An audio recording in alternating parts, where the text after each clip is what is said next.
మీరు రాజకీయాల్లో కానీ లేకపోతే కార్పొరేషన్లో కానీ ఉన్నతమైన పదవులు వచ్చే అవకాశం ఉంటుంది. నా కోరిక అది కూడా చేయాల్సిన అవసరం ఉంది మన జాతి.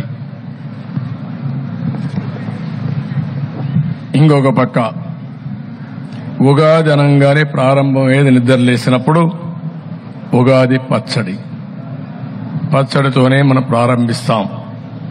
షడ్రుచుల సమ్మేళనంతో ఉగాది పచ్చడి తయారు చేస్తారు. ఎంత గొప్పతనం ఇచ్చారంటే మన వారసత్వంగా ఇందులో తీపి, పులుపు, ఉప్పు, కారం, చేదు, వగరు ఈ 7 రుచులు కూడా కలిపి ఉగాది పచ్చడి తయారు చేస్తాం. జీవితం అంటే ఒక ఆనందమే కాదు, జీవితం అంటే సంపాదనే కాదు.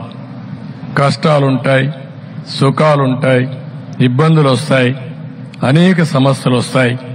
ఇవన్నీ అధ్యయనం చేయడానికి, మెంటల్ గా ప్రిపేర్ చేయడానికి తొలి రోజున ఉగాది పచ్చడితో ప్రారంభిస్తాం.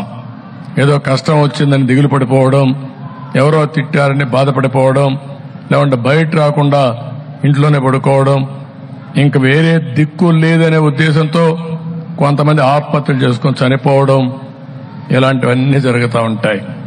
అందుకే తెలుగు సాంప్రదాయ ప్రకారం ఉగాది పచ్చడి తిన్న తర్వాత కష్టాలు, సుఖాలు, ఆనందాలు, బాధలు, లేకుంటే తిట్లు, లేకపోతే ఇంకొంచెం ప్రభుత్వాలు బట్టి వస్తూ ఉంటుంది. ఇవన్నీ ఉంటాయి. అయితే ఈ 5 సంవత్సరాలు మీరు చూశారు. ఈ రోజంతా ఉగాది పచ్చడి కాదు, ఇది కారం, చేదు ఈ 2 కలిపేశారు ఈ రాష్ట్రంలో. ఏది కూడా జీవితంలో నిద్రలేస్తే భయం,